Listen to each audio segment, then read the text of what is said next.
Hi, I hope you're having an awesome week. Did you know only 2% of business owners actually have a plan?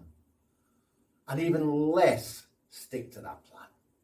So in reality, failure to plan is planning to fail.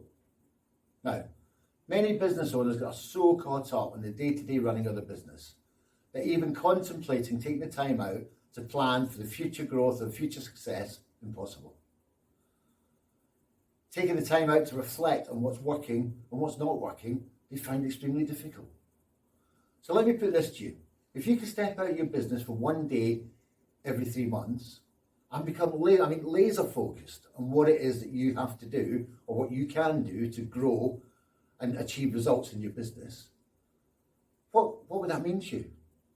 What could the possible outcomes be? So, one day to plan for success is a very, very small price to pay for what you could possibly achieve.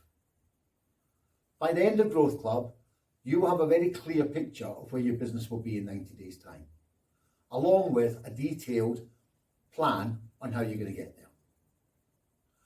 During the high energy day, where you're creating your 90-day plan, you will take control and become organised. And you will leave with proven profit strategies within your plan to implement your business to achieve growth and success. So if you feel a plan is ideal for you right now and ideal for where you're at with your business, then contact us. Let's get you booked up for Growth Club.